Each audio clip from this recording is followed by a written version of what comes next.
Hello, everyone. My name is Mamu Katsereteli. I'm a senior fellow at Central Asia Caucasus Institute at American Foreign Policy Council. And welcome to this webinar today. It's a joint project of American Foreign Policy Council and Times of Central Asia.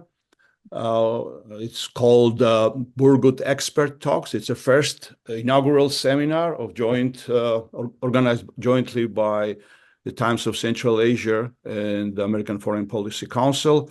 And today's seminar will be dedicated to Kazakhstan's return to nuclear power.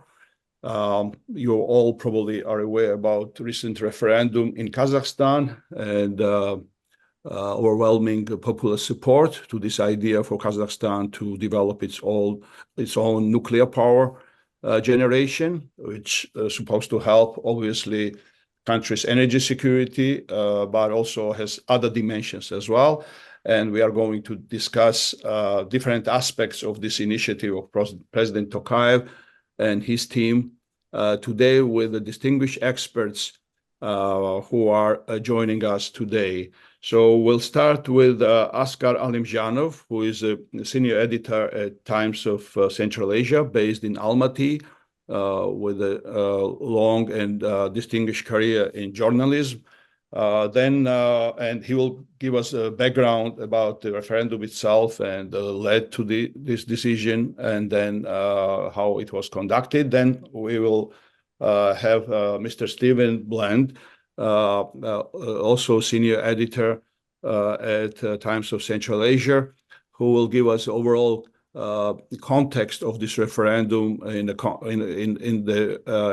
broader geopolitical sense of this word and this concept. And then we'll talk about actually business and technological aspects of this initiative with James Walker, nuclear physicist, nuclear scientist, engineer, but most importantly, CEO of a nanonuclear energy company, who will give us a multidimensional sort of technological and business picture of this new initiative and opportunities this is opening to everyone who is interested in it. So I would ask now Mr. Askar Alimjanov to start maybe his presentation. And Askar, floor is yours. Thank you very much. Did you hear me? Yes. First of all, thank you for inviting me to this conversation. And I need to say that I am not an expert in the nuclear energy, but we try to recognize nuclear power specialists representing Kazakhstan. But unfortunately, due to maybe tight schedules, they could not participate in our meeting today. Perhaps maybe because of they have a hot season after referendum, they thinking about what they need to do. I am just a journalist and have an indirect relations to energy sector. I am consumer of this energy, including even now when we are talking to you. But the main point, the main thing I would like to point out is that the decision has already been made. So it was created in a way that is quite rare for us by referendum. We have an experience in 5 referendums in our country during the last maybe 30 or 40 years. The first was back in 1991 when we voted for preserving of USSR. And the result is, everybody's know what was the result. And then in 1995, there was a referendum on extending the powers of the first president, Sultan Nazarbayev. Then in the same year, we voted for amendments to the constitution. Basically, to be honest, I didn't remember what was the changing of constitutions. And the fourth referendum was held in 2022. It was also a constitutional amendment. And the fifth referendum was held about constructing a nuclear power plant. You know the results. So since the majority of voters have already made the decision, the main question is who will build it. But before that, I want to say that there are serious concerns in society about this issue.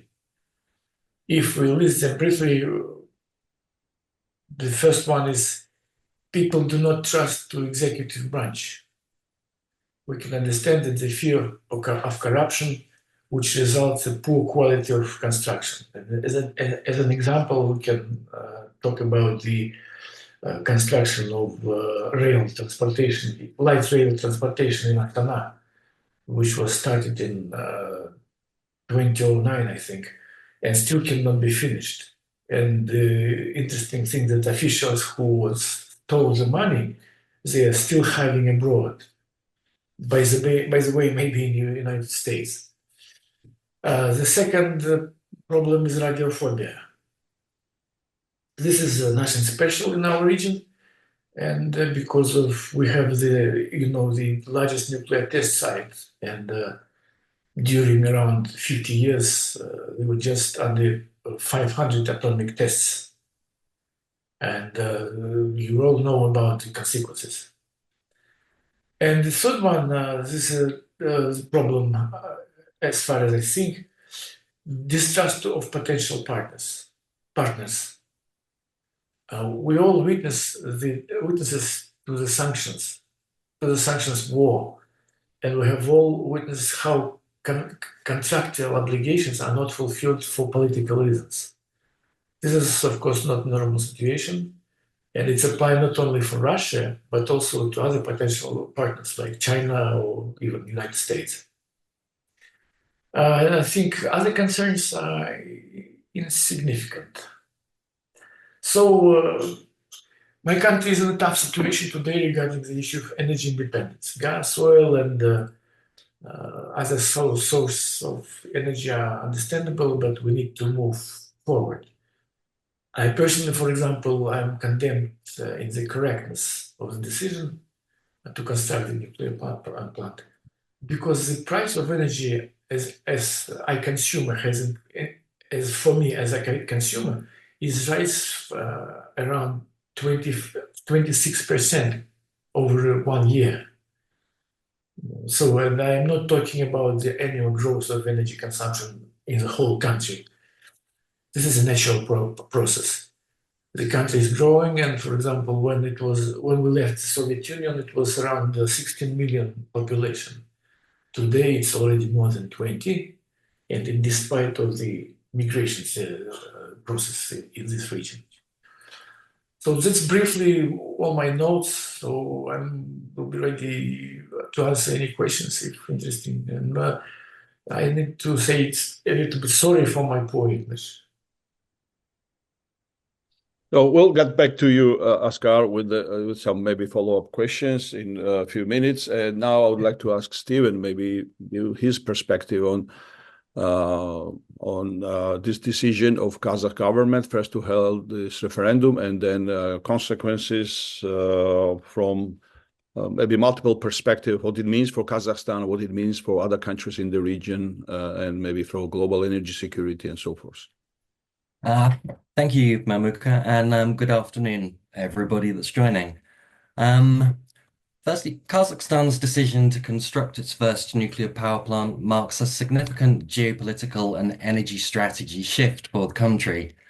The approval of the October 6th referendum, with over 71% of voters in favour, indicates strong public support for embarking on this nuclear journey, and that in the face of rolling blackouts, which have only worsened. With the turnout exceeding 63%, the referendum not only validated the decision, but the results were overseen by a vast plethora of international observers, which once again shows that this is indeed the new Kazakhstan, Tokayev's listening state, and not listening in the way that that would have sounded under the old Kazakhstan. However, the decision on partners for the project holds massive geopolitical implications, which will pose challenges to the nation's multi-vector foreign policy outlook, which Tokayev's administration's worked so hard on. As Asghar touched upon, Kazakhstan's relationship with nuclear energy has been fraught with difficulties. The legacy of the Semipalatinsk test site, which the Soviet Union conducted 468 nuclear tests in, cast a long shadow over public perceptions. The environmental and health repercussions from these tests are ongoing and have scarred the national psyche, making this decision and the choice to hold the referendum very sensitive. This will be why Tokayev's administration really reached out to the public and used the media to stress the safeguards that are in place and the economic benefits of this project.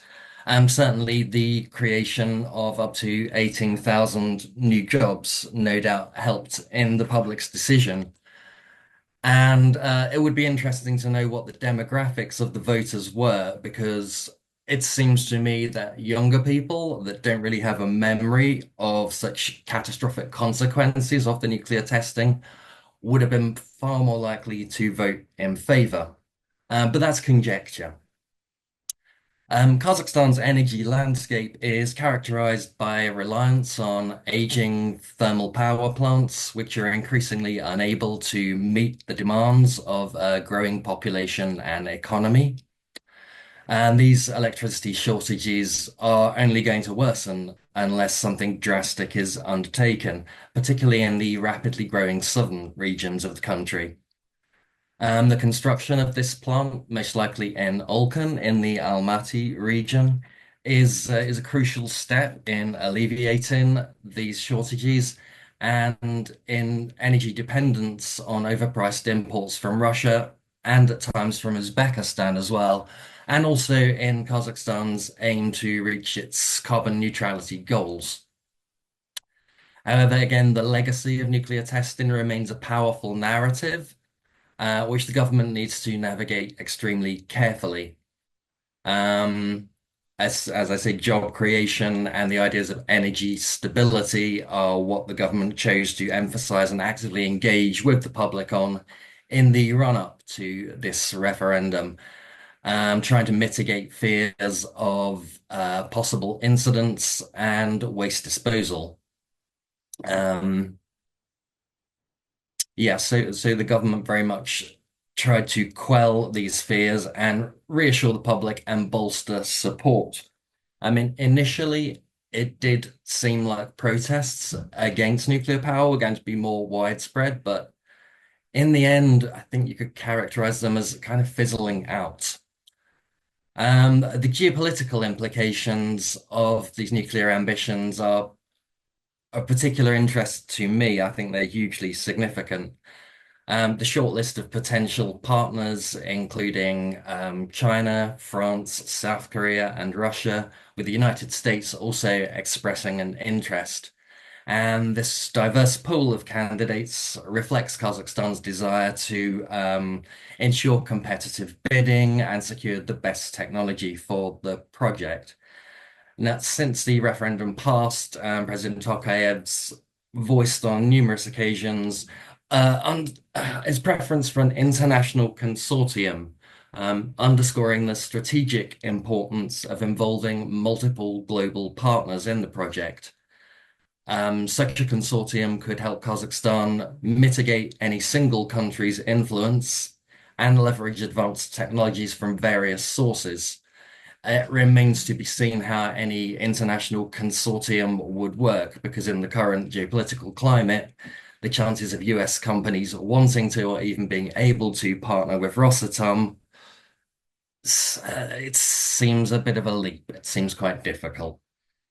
I mean, with its long-standing ties and extensive expertise in Kazakhstan's previous nuclear sector, Rosatom's certainly a strong contender for the project, and giving Russia's waning influence in Central Asia, Rosatom has expressed its desire to become involved in this, which would once again strengthen its ties with Kazakhstan. However, Kazakhstan's desire to diversify its energy partnerships away from Russia may lead to a greater consideration of Western companies, despite potentially higher costs and more stringent safety regulations that any deals with Western partners may entail. Talks have also been held with South Korea over the last week. But this balancing act represents a geopolitical tightrope for Kazakhstan as it seeks to maintain sovereignty over its energy strategy whilst benefiting from international expertise. The potential involvement of Western companies, such as France's Electricité de France or United States companies, could enhance Kazakhstan's global standing and ensure these high safety and environmental standards. However, partners in Russia and China would offer much greater financial flexibility, lower costs. And so it remains to be seen which wins out here. These decisions will have significant implications in Kazakhstan's regional influence as an energy hub for Central Asia. But so much time has gone into moving Kazakhstan away from Russia's orbit and turning the face of the nation towards the world as an even-handed potential partner, a middle power, and even a potential broker in times of conflict, is work that could be undone if Rosatom is chosen for a key role in the project. The construction of the plant therefore represents both challenges and opportunities for the country's energy independence and regional influence. On the one hand, developing a robust nuclear energy sector could ensure stable long-term electricity supply and enable Kazakhstan to even export excess electricity to neighboring countries, which would solidify Kazakhstan's position as a key energy player in the region and reduce its dependence on fossil fuels, which currently account for 70% of electricity generation. But on the other hand, the complexities of choosing international partners are a significant challenge which needs to be extremely carefully managed. So in conclusion, as Kazakhstan moves towards its nuclear ambitions, the stakes are extremely high. The country's ability to navigate these serious challenges which lie ahead will determine the success of its energy strategy. If successful, Kazakhstan's nuclear power could serve as a model for other nations seeking to balance energy security and sustainability in the face of global climate goals. But the outcome of this endeavor will not only shape Kazakhstan's energy future, but also its geopolitical ambitions and standing in a time of increasingly interconnected but turbulent world. Thank you. Thank you, Stephen. I think you gave us some additional food for thought. And now I move to James. Welcome, James, to our discussion. And I would like to ask you maybe give us some understanding of potential kind of technological challenges, if you see any, in the process of implementing this new strategy of returning nuclear power to Kazakhstan. And also, so let's look at it from technological point of view, but also from a commercial, maybe a business point of view, whether it's how commercially viable it is to do it as a commercial project, or it has to be all public funded. So, floor is yours, James. No, thanks a lot, Mamuka. And to analyze really, I think the challenge that Kazakhstan might face here is that if you can look actually at the challenges that the US has faced in launching some of their new reactor designs, is that there has been a reliance in the US on Russian material, actually Russian nuclear fuel, and they were using that Russian fuel actually, and they were downblending it to meet its domestic needs. So the US is actually in a situation now where it has to build back a lot of infrastructure to actually support the building of these reactor systems, so it can still stay competitive with China and Russia. And it's I think it would be very fair to say that in the nuclear race, in terms of getting commercial plants out there, Russia and China are in the lead at the moment. And so when, as we've been discussing, as Stephen brought up, obviously Kazakhstan is trying to move away from Russia. The issue can become, if they want to build some of these modern reactor systems, where they would get the fuel from. Now, Russia is in a capacity to supply more immediately. So the question could become, do we wait for the US to put all of its infrastructure in place to be able to supply the fuel so we have a more independent supply, or do we still ally with Russia to source this fuel? And it has to be a real weighted thing. And what I would say is that typically for the size of plant that's being considered in Kazakhstan, the timeline to launch gives the US sufficient amount of time to build back its infrastructure to produce fuel. So then it could actually buy in the technology combined with the fuel necessary to power it. So there would have to be some, not a leap of faith exactly, but a trust that the US will complete its plans to build back its own domestic infrastructure so it can support Kazakhstan's efforts. Now, the temptation, I think, will always be that Russia can supply very advanced nuclear reactors that they know will work, and they can supply the fuel that goes along with it. So potentially there could be a faster timeline associated with it. Now, I think obviously on the decision to go ahead with a nuclear power plant is obviously, I think, demonstrably sensible decision anyway, because it typically means a lot of sovereign. If you have that sort of sovereign power, you have more control over your own foreign policy. It would be Kazakhstan could put itself in a very precarious position by sourcing a plant from Russia that then sort of gives it sort of an influence over the energy that's being used within the country. And so that's another consideration, the timeline of when this thing is realized, that, effectively, if you are dependent on certain powers for fuel, for technology, for expertise, for supportive services, they do have you over a barrel in a sense. So there does need to be some sort of geopolitical and political weighted assessment of how they proceed with the tech. It's also, but the fortunate thing I think for Kazakhstan is that they're exploring this technology and solution at the exact same time the whole world is going back into nuclear. So if you've seen in the US very recently, there's been big announcements from even the tech industry. So Google, Microsoft, that they're putting billions of dollars into nuclear to build out a lot of the nuclear technologies that that are here, so they have power for themselves.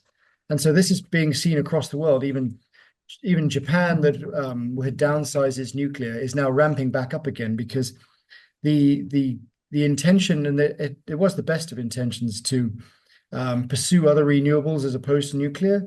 It just didn't pan out. It never produced the capacity factors, the consistent amount of power, and the quantity that was actually required. And in cases like Germany, as an example, they moved away from nuclear to pursue renewables and actually ended up with higher energy costs and less sovereign power and more carbon emissions. So it's really served as a very good example that you can't get that big baseload power and and consistently and at the same price as you and you can get it more inexpensively than the alternatives in the renewable sector for that amount that you need to output, and at a much smaller footprint. Kazakhstan. I think if I was in terms of foreign policy and I was looking at the domestic establishment of this reactor system, it would still make sense to me to proceed with some very standard reactor designs and anticipate that the international fuel will be there to be supplied by the international community, and it wouldn't necessarily to be dependent on Russia if it was to pursue those conventional sort of reactor designs for its country. Thank you, James. Maybe I'll go around with some additional brief questions, and then we'll see if we have any questions from the audience. But Asghar, can you please maybe give us some kind of your understanding? Stephen mentioned about potential maybe public, and you mentioned as well some public resistance in the past. And do you expect, if this project goes ahead and if Kazakhstan starts to develop, moves into implementation phase of this strategy, meaning developing actually nuclear power plant, do you expect public resistance to it? And how powerful it may be, in your opinion, if there is any resistance going forward, despite the fact that the referendum was positive? Basically, my personal view and my personal opinion is that we will not have a big resistance during the construction.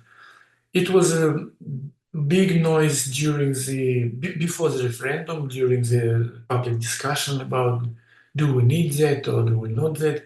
What kind of difficulties we will see? It was a big discussion, but right now, after the referendum, it's silence. Nobody didn't mention it.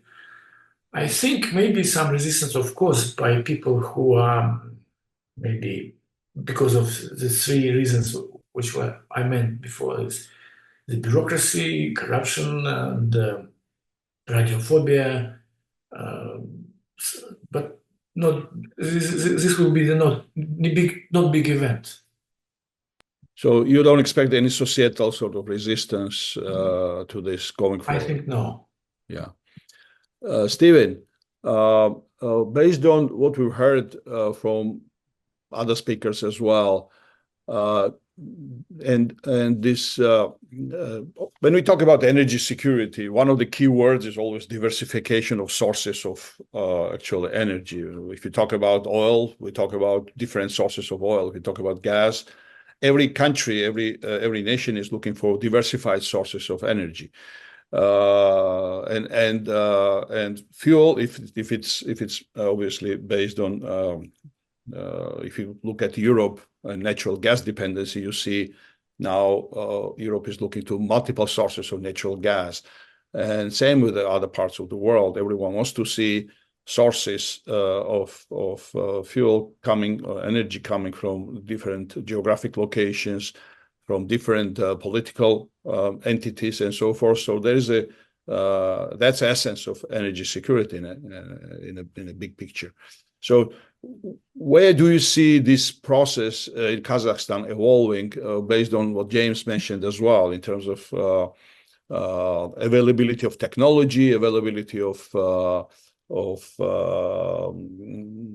not only sources of fuel, but also you mentioned, you covered some of it, talking about potential partners. But again, what we've heard, based on that, if you can advance your thoughts, maybe. So as I said, at the moment, 70% of electricity generation is from fossil fuels. And Kazakhstan's signed up to the global methane pledge. So they're actively looking to become carbon neutral by 2050 or 2060. So I think the decision on nuclear power can be seen as part of this diversification. Whilst renewables are also growing. In 2020, only 3% came from renewables. And by 2023, it was 5.92%, which isn't a great deal, but there are many more projects in the pipeline. Kazakhstan has huge potential for wind power. 50% of the country gets 4 to 5 meters per second wind speeds, hydropower potential, and solar potential, because much of the country sees up to 3,000 hours of sunlight per year. So these will expand. I think it's also worth saying that in terms of trying to meet these climate goals, Kazakhstan is going to characterize, in line with what the EU has done since 2022, nuclear energy as part of its green energy fulfillment, because the carbon footprint for nuclear, even considering the footprint in manufacturing steel, etc., for the construction over the lifetime of a nuclear plant, is extremely small. A big problem that the nation has is with its grid, which is extremely out of date. The gas-rich western part of the country has very bad connection to the north and south, and the south is energy hungry right now, and even the north and the south only are connected by a 5,000-volt line, which has been part of the cause of the blackouts. So I would say yes, diversifying, moving away from Russia's orbit, and not wanting to go to Uzbekistan with cap in hand, which happened in past decades. But another huge issue is sorting out the grid itself. So this diversified supply can reach all parts of the country. Thank you. And going back to you, James, I think you mentioned several interesting things about Russia and China being ahead of US and other Western producers of equipment as well as fuel. There is some, obviously, base of this nuclear fuel is uranium. There is some uranium in the neighborhood of Kazakhstan, like in Uzbekistan, and Kazakhstan probably itself has.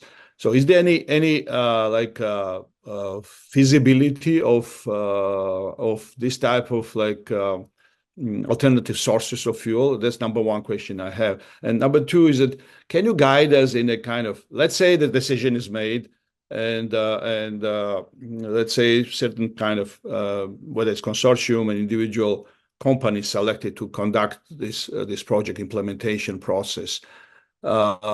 Is it usually funded by the state, and then it's somehow it stays in a state ownership, and that's how this is. We are talking about in the context of Kazakhstan. What do you expect this to look like in terms of some commercial side of it? And I know that you are representing a company that does, I assume, some nuclear reactor development. That's your title, actually. So, Yes. And so maybe if you were to be involved, so how would you see what would get you involved in this from kind of commercial side of this? So if you could answer to this two of these questions. Oh, of course. So you mentioned other uranium deposits that were located at alternative locations. So one issue there is that I don't think it's the uranium in itself that is the issue for the reactor systems. So the process is normally once you've got the uranium out the ground, you've got yellow cake. And that's produced by the mining companies. But after that, you've got to go through a conversion process, an enrichment process, a deconversion process, and a fabrication process. And there's a big, and those are big facilities at each stage of those to realize the fuel that then will go into a reactor system. So it's not so much a matter of just finding an alternative source of uranium. And to be honest, Kazakhstan does not have that issue. Like it's got wonderful resources. It's probably one of the best things that it's got. It probably powers half the world's nuclear, I think, at the moment. The issues that it's got, for instance, is that if you look at the next stage of the process, so Kazakhstan produces a lot of yellow cake. Now, where are the conversion facilities outside of Kazakhstan? Well, the nearest one is Russia, and the next nearest one, I think, is China. And in the other conversion facilities, there's one in France, and there's one in the US. But even that US one needs some renovation work to get it up to spec.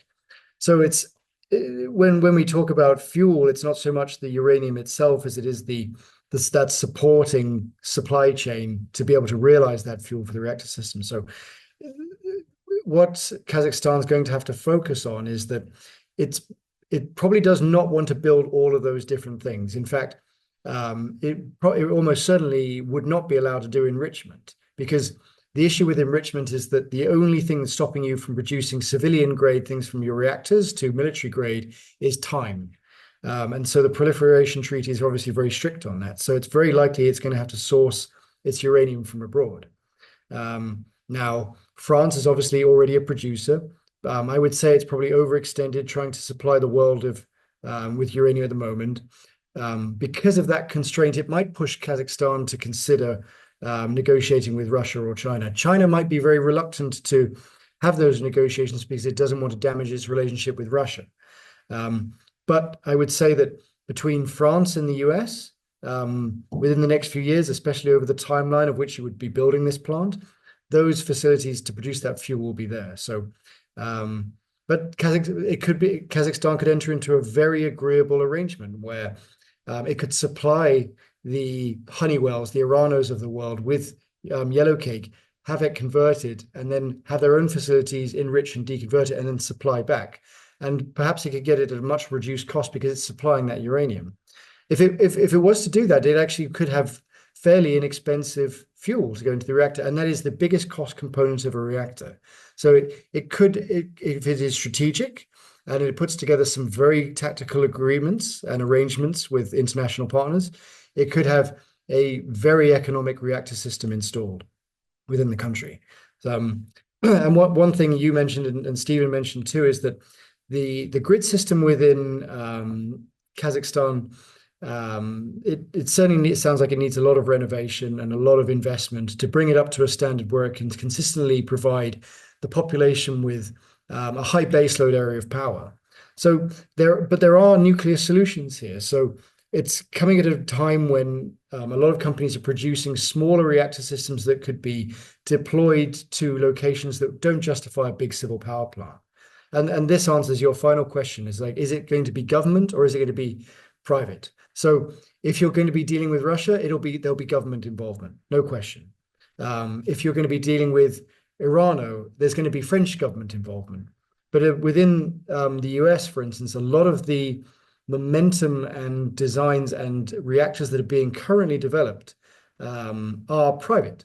And so there could be a lot more flexibility to negotiate with these private companies and to put agreements in place. And these could either be PPA agreements, so you're paying for the power, or it could be buying the reactor itself.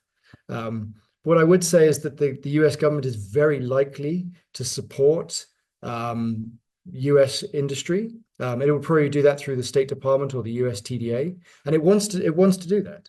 It basically wants to be able to cement a lot of these relationships and put these things into place, because for the US too, they've already lost a lot of ground internationally to Russia and China. For instance, if you go to Africa, you see a lot of Chinese companies there. If you go to, I think the biggest uranium producer in Africa is Namibia. But if you go there, there's a big Russian presence, there's a big Chinese presence there, and the US has lost a lot of footing. So while it would be almost certainly, if you were dealing with the US private companies, they would certainly provide support in the form of expertise, investment, and it would obviously assist to broker better relations as well. Thank you, James. Since I don't have any questions yet from the audience, so I'll lead this process, continue my inquiry in the field. And now my next question is probably to all of you, is that how do you think, and there are multiple aspects to this question, of course, but how do you think neighbors of Kazakhstan react to this decision to develop nuclear power generation in Kazakhstan? Whether there is any resistance from, let's say, immediate neighbors like, I don't know, Uzbekistan, Kyrgyzstan, others. Of course, also the larger neighbors like China and Russia. Having in mind kind of geopolitical context around Eurasia, war going on in Ukraine, and some kind of conversations about potentially Ukraine going back to nuclear, even weapons at this stage, conversations about that, however, maybe unrealistic or unrealistic in timeline, it may look like at this stage. So how you see neighbors reacting to this decision, if there's any reactions that you've heard about, or how you think they will react, continuing this on this path of nuclear development in Kazakhstan. Askar, you want to say? Yes, but I think neighbors is different neighbors. As far Russia and China is understandable, I think they want to participate because of just economic and political reasons. As for other neighbors like Uzbekistan, you know that Uzbekistan has already signed the agreement with Russia to construct a small nuclear power station. So it's during the whole history we in the race between Kazakhstan and Uzbekistan, when it's a historical thing, we try to be better than than our name. As for Kyrgyzstan, they also may be interesting because they have also uranium production. Of course, from the point of view of economics, I think they are very interesting in that. And I personally didn't see any problems with such kind of stuff, except of course China and Russia. But we last 500 years maybe living between the big dragon and big bear, so we have an historical experience to collaborate with them. Hey, Stephen, what do you think?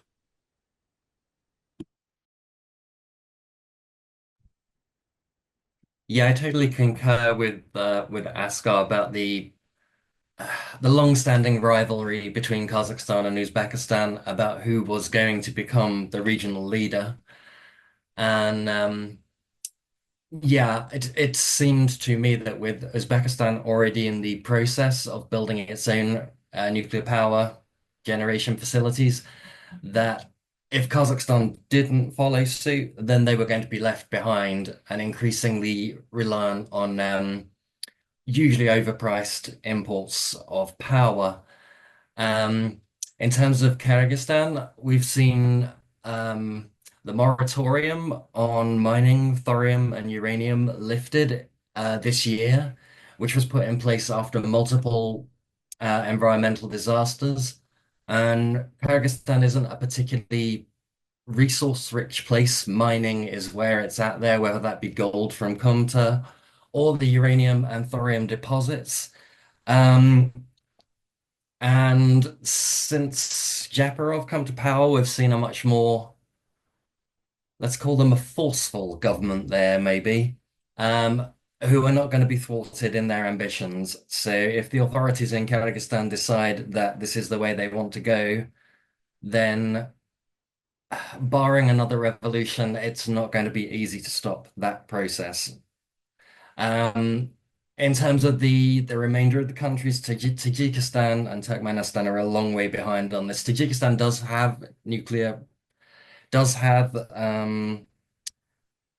rare earth minerals, but they are so inaccessible that at this point it's miles behind the rest of Central Asia.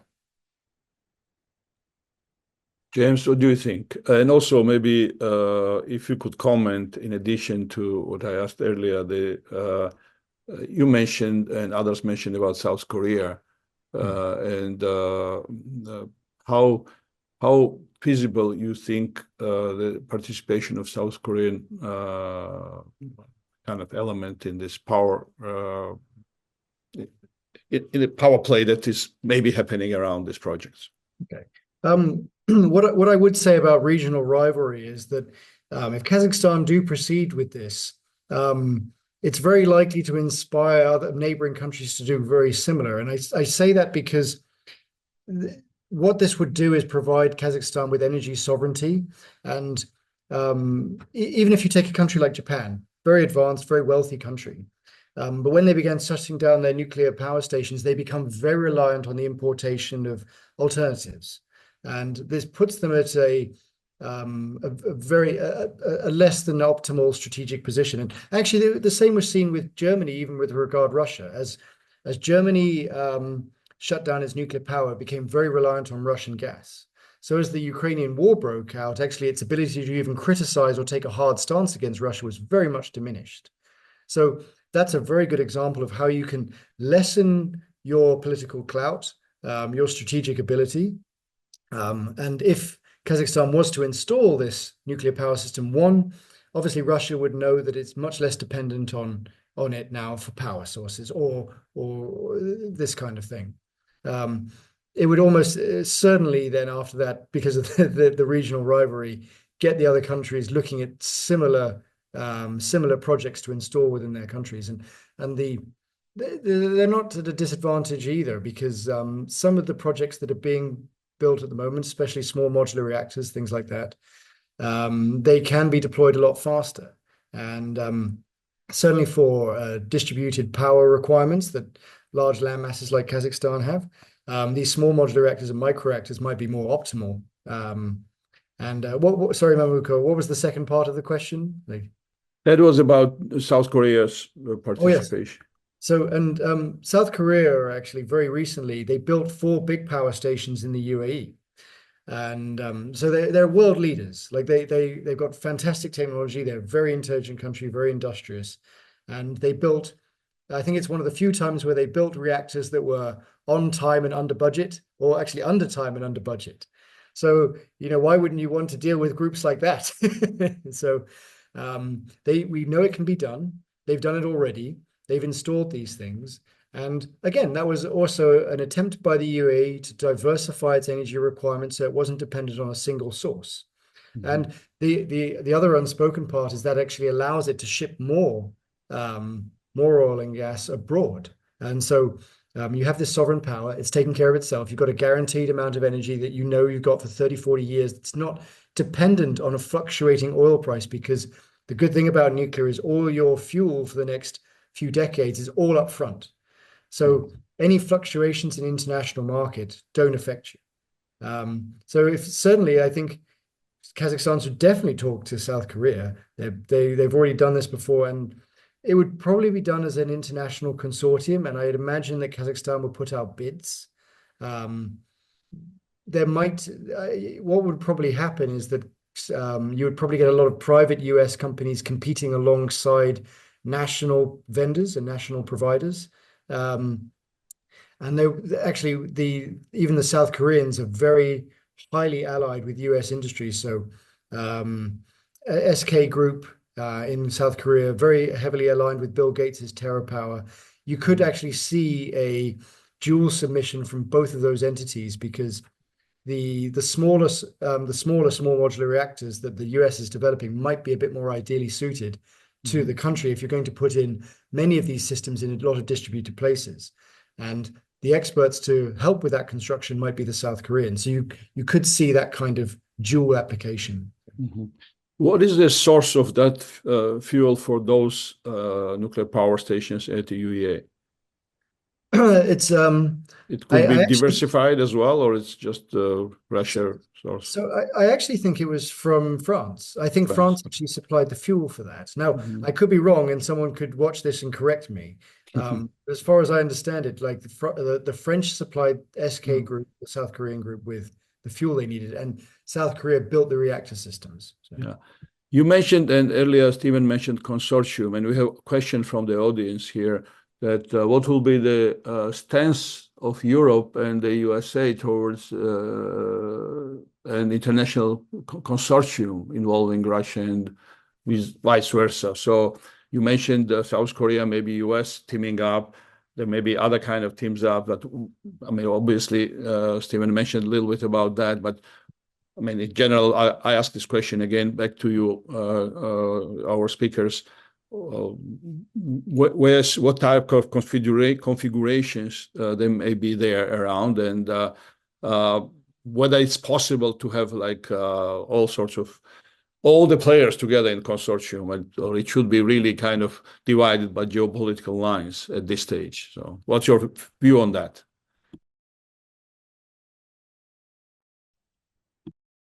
Stephen, go ahead, Stephen. Yeah.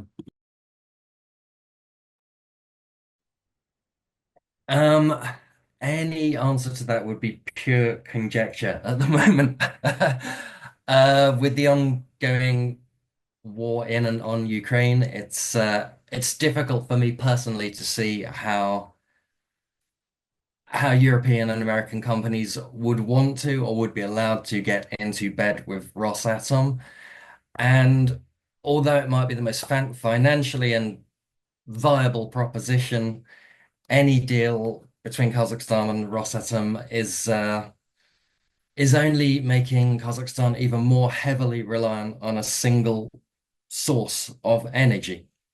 And again, it would completely destroy all of the power plays they've put into the multi-vector foreign policy, to becoming seen as a middle power, to be seen as a fair and even-handed broker. But yes, at this given time, it's absolute conjecture. Nobody, I don't think, can say with any amount of certainty what an international consortium would look like. It sounds like a wonderful idea, but that's what it is at the moment. It's a nugget that's been put out there. Anybody else wants to comment on this? I could just add that Stephen's almost certainly right. It's very difficult to predict how this might pan out. What I would say in terms of context, that it's sort of unfortunate because Russian expertise is actually extremely valuable, and obviously the US has benefited for a long time by sourcing Russian fuel to power its own domestic needs, to the extent that it's actually a lot of its industry atrophied because of that reliance. So there's some brilliant people on that side that are in a position actually at the moment where they're more advanced in the States. And there's always been with regard nuclear, especially since the fall of the Soviet Union, a lot of cooperation. So for instance, there's an international agreement called the 123 agreement, but the US, China, and Russia are all signatories on this agreement, and it concerns technology sharing internationally, proliferation concerns, and it's allowed for countries in the past to work together, Russia, China, US, on certain international nuclear projects. And there's certainly been a lot of damage caused, and to the extent that even the US is willing to cut its own nose off now and cut off its own fuel supply and spend billions of dollars building up its own infrastructure to make sure it never has to rely on Russian material. Now, I don't know when the Ukraine war is going to end. I think everyone is surprised by how long it's gone on for. There might be an effort on that nuclear front alone to try and reestablish some diplomacy, but that would very likely sit outside of sort of the damage that's been done to the international scene. And it's becoming a more polarized world for sure. Sort of the globalization that was occurring has seemed to be gone into reverse a little bit. So yeah, as Stephen said, it's very speculative to see what will happen. But even if there is a divide, there is a possibility that on certain cooperative arrangements with regards to specific things like nuclear, there could still be international consortiums, but it's never going to go back to the way it was, for sure. Okay, we are approaching end of our hour, which was allocated to this conversation. There is another question from the audience, and that's probably a kind of good way to maybe proceed to the last 5 minutes of our conversation. The question is about sort of so this decision was based on referendum, is going to go ahead about development of this nuclear power generation in Kazakhstan. The question from the audience is what are the greatest impediments in the process of actually developing nuclear energy going from this point to future? And if you could maybe all of you kind of come up with one or two most important kind of impediments for implementation of this new strategy in terms of moving to nuclear power generation, what is that maybe single or couple impediments in the process? Askar, we'll start with you again.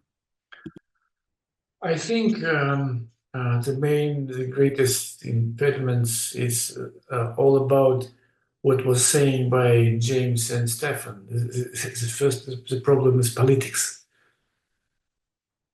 As far as economics, it's a little bit clear maybe, but as for politics, it's not so clear.